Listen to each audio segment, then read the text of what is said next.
करावे, कारण माझ्या विरुद्ध कोणताही प्राथमिक पुरावा नाही अशा तऱ्हेचा न्यायालयात अर्ज केलेला आहे। या अर्जाच्यावरती न्यायालयाने CIDचं म्हणणं मागितलेलं आहे। जे CIDचं म्हणणं येत्या 24 तारखेला न्यायालयात हजर केलं जाईल। त्यानंतर त्याच्यावरती सुनावणी होईल। अर्थात वाल्मिक तर्फे युक्तिवाद, नंतर सरकारतर्फे आम्ही युक्तिवाद करू।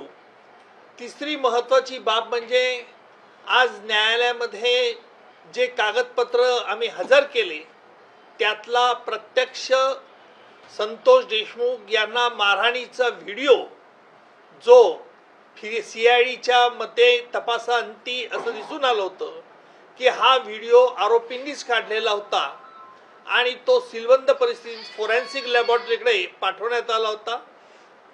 तो संपूर्ण व्हिडिओ आम्ही न्यायालयात हजर केला, परंतु न्यायालयाला आम्ही विनंती केलेली आहे की या व्हिडिओतला कुठल्याही प्रकारे बाहेर याला प्रसिद्धी मिळू नये आणि याने प्रसिद्धी मिळाल्यानंतर त्याचा कायदा व सुव्यवस्थेचा प्रश्न निर्माण होऊ शकतो आणि म्हणून मकोका कायद्याच्या तरतुदी अंतर्गत आम्ही न्यायालयाला अशी विनंती केलेली आहे।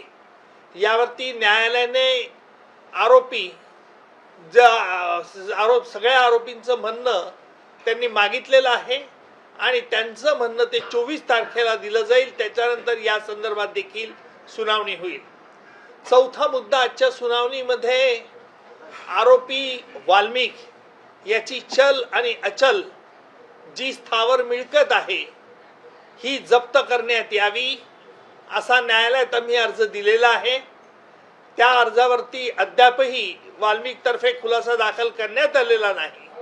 त्याच्यानंतर त्या अर्जावरची सुनावणी पुढे रीतसर होईल। माझ्या समवेत माझे सहकारी ॲडव्होकेट कोल्हे हे देखील आज न्यायालयात उपस्थित होते।